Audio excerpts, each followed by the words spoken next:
depois de você já ter ouvido bastante sobre sequestro de carbono, estoque de carbono, a gente quer entender como é que fica essa discussão para mensurar a emissão de carbono numa propriedade agrícola. Aqui comigo está a Marília Folegatti, ela é da Embrapa Meio Ambiente, pesquisadora, e está debruçada em cima desses números para trazer um pouquinho mais para a gente dessa percepção e, na verdade, dos resultados de uma pesquisa que vem sendo feita para entender essa questão da pegada de carbono numa propriedade rural. Isso. Vamos começar conceituando o que é pegada de carbono, Marília?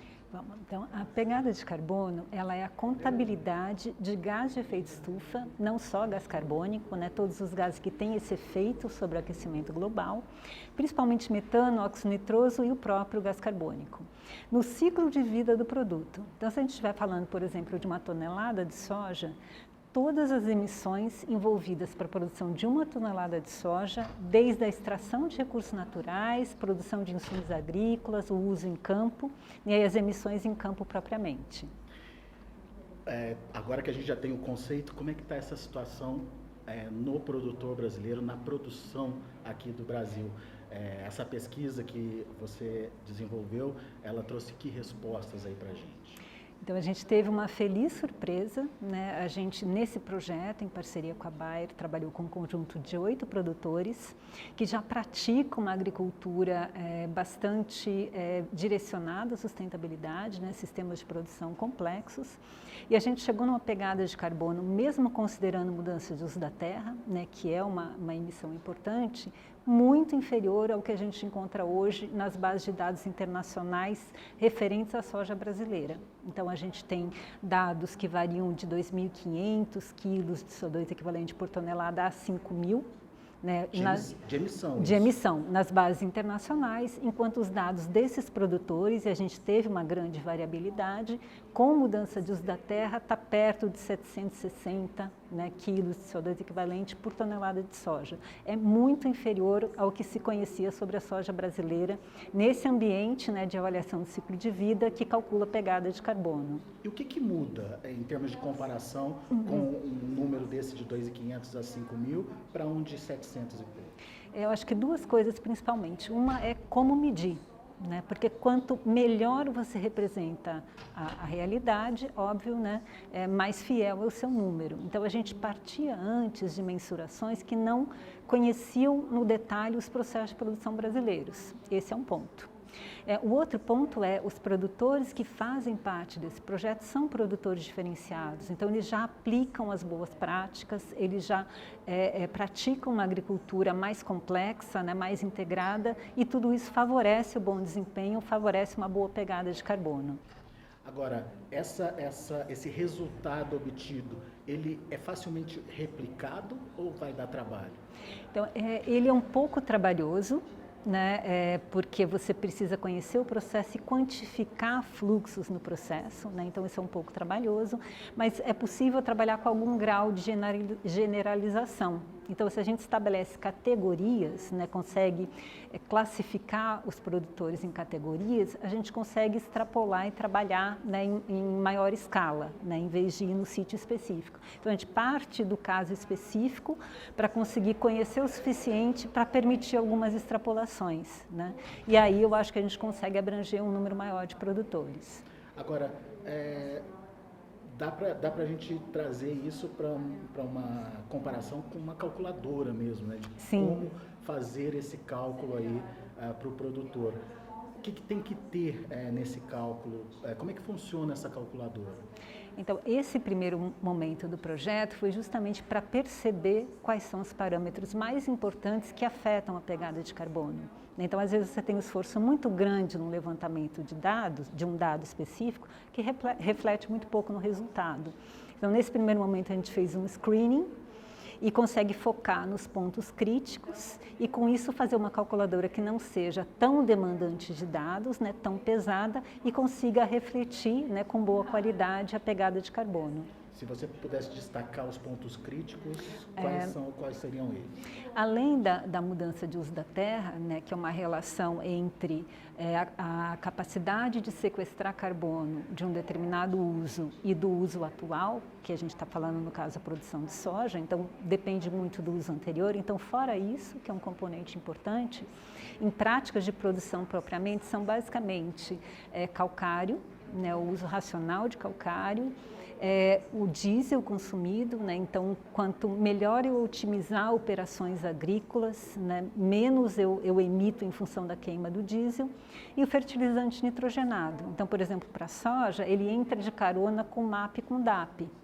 Não precisaria, a soja não precisa do nitrogênio. Então, se eu optar por um fertilizante fosfatado que não tenha, né, não carregue em paralelo o nitrogênio, eu já consigo, por exemplo, melhorar a pegada de carbono. Então, é basicamente fertilizante nitrogenado, calcário e diesel de operações agrícolas. E, claro, produtividade, né? Sempre que eu estou falando de pegada de carbono é por tonelada de soja. Então, quanto mais eu produzo, né, com o mesmo recurso, né, melhor a minha pegada de carbono. Agora, na prática, é possível ainda melhorar esse índice que você trouxe para a gente? Sim. Por exemplo, você falou aí dos nitrogenados. Uhum. Dá para substituir e conseguir números melhores? Sim, dá. Então, esse foi um apontamento, né? A gente ainda percebeu muito uso de MAP e DAP que não seria necessário. Hoje se usa por questão de preço, né, de insumo, questão de facilidade de acesso de mercado, mas essa substituição ela é possível por um conjunto muito grande, né, de outros potenciais fertilizantes, envolvendo inclusive os organominerais, né? Então, se usar um superfosfato simples, um superfosfato triplo, em vez de usar o MAP e o DAP, você já consegue reduzir enormemente a emissão. Esse é um exemplo. Por exemplo, conseguir fazer uma contabilidade, né, de uma prática que é compartilhada por várias safras dentro da mesma área. Por exemplo, a calagem, que eu comentei agora há pouco, que afeta a pegada de carbono, ela não atende só a soja naquela safra. Ela atende a soja em mais safras e atende outras safras desse mesmo sistema. Então, poder relatar exatamente, né, o insumo relacionado com aquela produção, isso também vai afetar o resultado. E Marília, eu aprendi que além de mitigação é possível fazer compensação também. Uhum. Dessa forma, onde que a agricultura brasileira pode chegar e como se faz essa compensação? Então, essa compensação, na verdade, eu fujo do meu processo de produção específico, né, e aquilo que eu não consigo reduzir, eu tenho um limite, né? Toda a atividade humana gera emissões. Então, eu tenho um limite até que ponto a tecnologia, o conhecimento atual me permite reduzir emissões, mitigar emissões. A partir daí, eu ainda tenho alguma emissão positiva, né, algum carbono indo para a atmosfera que eu tenho que compensar. A maneira mais fácil de compensar é, por exemplo, com o plantio do componente arbóreo, né?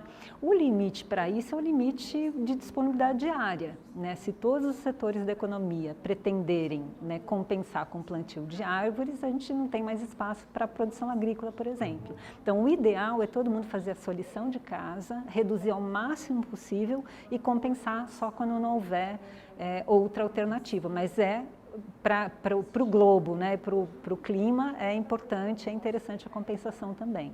No caso da agricultura, a gente tem integração lavoura, pecuária, floresta. Exatamente. Né? E a própria capacidade de sequestro de carbono no solo, né, pelas boas práticas, também acaba sendo um sumidouro, né, e que outros setores da economia podem se interessar. Há pouco tempo atrás, a gente teve uma indústria do setor de petroquímica querendo investir em recuperação de pastagens com boa agronomia para compensar as suas emissões.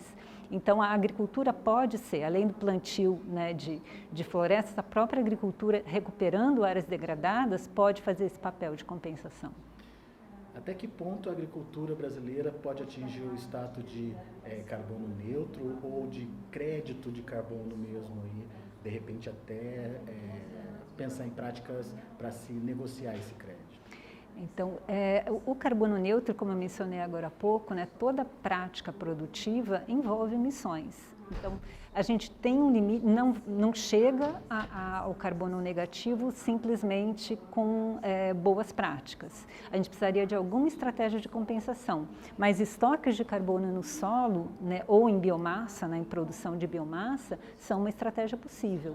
Então, aí sim, combinando as duas coisas, eu reduzo o máximo das emissões na minha cultura principal e aquilo que eu não posso, eu compenso com alguma recuperação de área ou com alguma produção florestal, aí sim eu consigo chegar no net zero, né, no carbono neutro. Tá aí, você entendeu então que existe sim forma de mitigar a emissão de gás carbônico, ou do carbono, né? Como a Marília explicou para a gente, o carbono equivalente, outros gases podem ser transformados nesse carbono equivalente. No caso da pecuária, por exemplo, o metano é muito importante, mas existe como mitigar essa emissão, portanto, e trazer resultados positivos aí para a sua propriedade. Só para a gente finalizar, como é que é percentualmente essa relação? Como é que está essa relação? De emissões... De emissão. Então, hoje, grande parte das emissões, ela está relacionada, está dentro da porteira, né? Embora a gente contabilize as emissões da produção de insumos, ela está dentro da porteira. E o que eu acho que é uma oportunidade, né? Estando dentro da porteira, o produtor consegue envolver esforços para reduzir as emissões. E o total da contabilidade da pegada de carbono, então hoje, em relação ao mundo, está extremamente favorável para essa amostra que a gente trabalhou. Muito bom. Daqui a pouco a gente volta com outras informações, então continue com a gente.